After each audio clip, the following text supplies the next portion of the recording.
kegiatan ini kita nanti akan meliputi membaca, mengamati, menulis, dan berdiskusi. Semuanya siap? Siap, Ibu. Bagus, sekarang buka buku kalian. Silakan kalian baca dulu dengan seksama informasi mengenai negara Laos dan Filipina di halaman 113 dan 14. Silakan baca ya. Baik, Ibu. Ibu beri waktu 2 menit.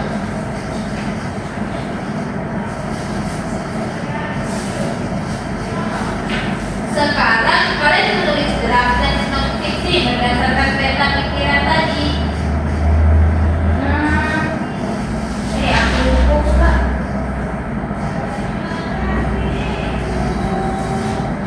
Nah, waktu membacanya udah selesai ya.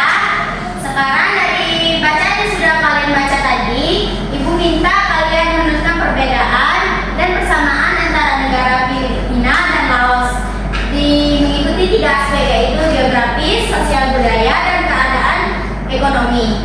Silakan tulis di buku kalian masing-masing. Ibu beri waktu 3 menit. Baik, Ibu.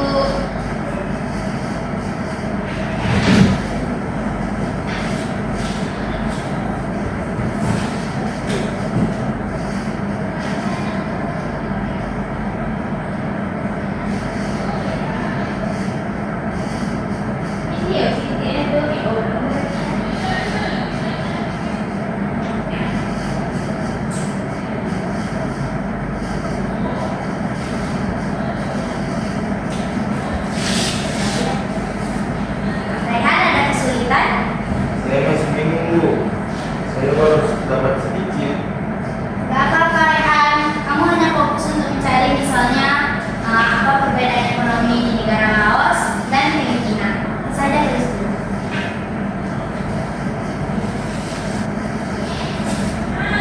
Sudah siap, Ibu. Oke, sekarang saatnya kita berbagi. Siapa yang mau mempresentasikan hasilnya duluan? Ini kesempatan kalian. Saya, Bu. Ya, kalian silakan maju ya. Maju di sini. Halo, Bu. Tetap kanan.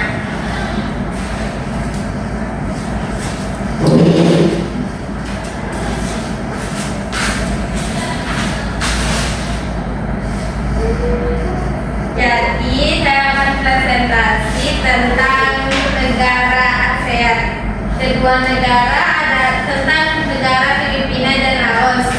Kedua negara tersebut adalah anggota ASEAN. Sama-sama memiliki hasil pertanian. Perbedaannya, Laos tidak punya laut, sedangkan Filipina adalah negara kepulauan. Ekonomi Laos banyak dari pertanian, kalau Filipina lebih maju di bidang industri dan jasa. Budaya Filipina lebih banyak dipengaruhi Barat karena pernah dijajah Spanyol. Sudah, Ibu. Silakan duduk ya. Terima kasih ya. Udah ketawa ikhlas, Ibu. Jangan diserumah. Ya, Ibu. Terima kasih ya Aulia, informasi yang kamu sampaikan sudah mencakup 3-3-nya tadi.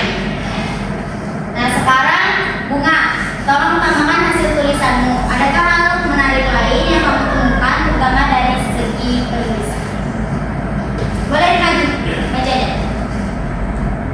Ya dan Saya menambahkan di bagian sosial dan budaya, Bu. Mayoritas penduduk Filipina beragama Katolik karena pengaruh Spanyol, sedangkan Laos mayoritas beragama Buddha, Bu.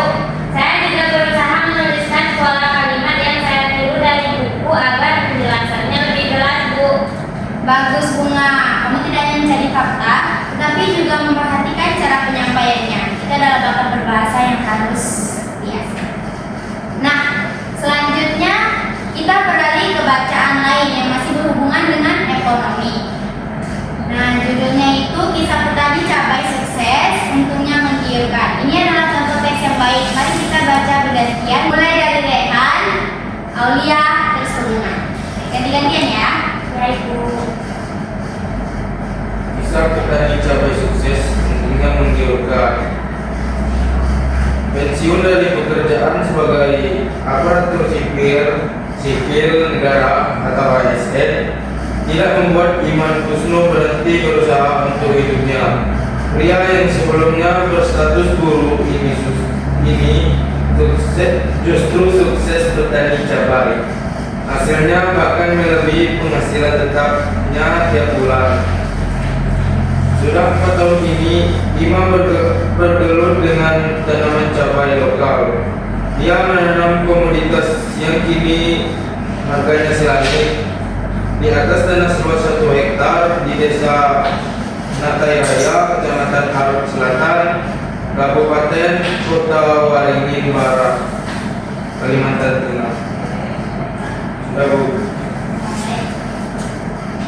Dalam 1 tahun, Imam mengaku bisa meraih untung hingga 100 juta dengan masa 2 kali panen. Itu dilakoninya sendiri tanpa dibantu petani lainnya. Harga cabai yang kian mahal membuat penghasilannya bertambah. Harga cabai saat ini sekitar 150.000 per kilogram. Yang ditanam ini hanya seperempat hektar, sekitar 5 batang saja. Kalau pakai tenaga sendiri hanya 3.000 per batang, biaya perawatan hingga masa panen, ujar Imam. Senin 20 bulan 2 saat dikunjungi di kebun cabai miliknya. Menurut Imam, bertani cabai seperti merawat bayi, harus tekun dan tidak boleh dibiarkan begitu saja. Ketika dipanen, para pedagang yang datang mengambil cabai ke rumahnya. Dia menjual sebesar 125.000 per kilogram. Tergantung kualitas bibitnya. Biasanya harga normal dulu sebelum naik 20.000 hingga 40.000 per kilogramnya, ujarnya. Imam menuturkan penyebab harga cabai naik di pasaran adalah cuaca yang tidak menentu. Hal itu menyebabkan beberapa penyakit cabai seperti jamur, hama, dan lainnya mudah menyerang. Hal yang ditakutkan petani cabai adalah apabila hujan siang hari karena jamur akan bermunculan. Karena itu, setelah hujan tanaman cabai harus disemprot.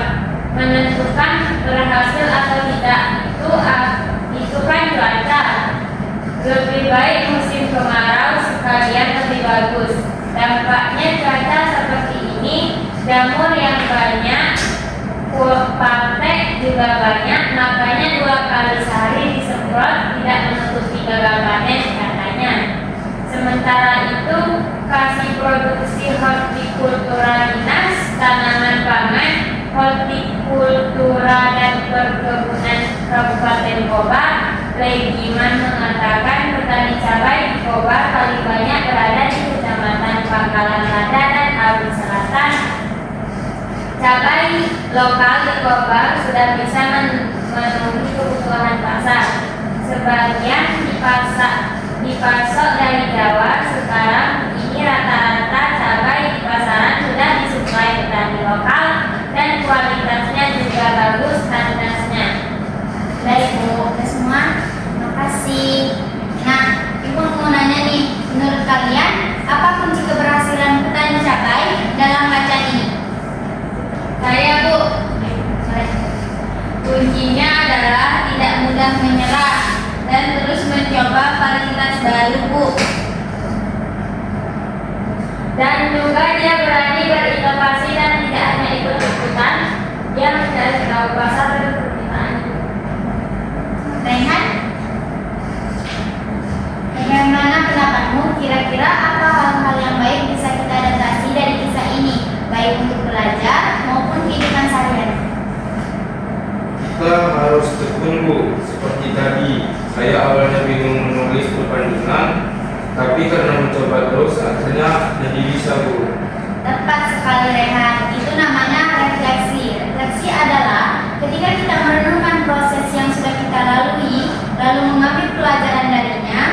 Jadi pelajaran kita hari ini tidak hanya tentang Laos dan Filipina, tapi juga tentang ketekunan belajar dan berlatih menulis. Semakin sering kalian berlatih, semakin kalian akan tangguh. Ingat ya anak-anak, negara ASEAN itu beragam, baik dari letak geografi seperti Laos yang di Phuket dan Filipina yang kepulauan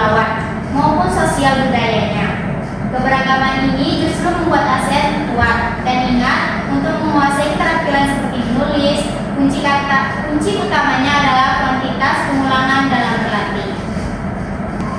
Kalian sudah menunjukkan antusias yang baik dalam membaca dan mendengarkan. Nah, hasil tulisan Aulia dan Bunga sudah sangat baik, rapi, dan inovatif. Raihan, tulisan Raihan hari ini jauh lebih baik daripada sebelumnya. Idemu sudah tertulis dengan baik. Ini adalah kemajuan yang bagus. Minggu depan kita membandingkan Thailand dan Vietnam. Coba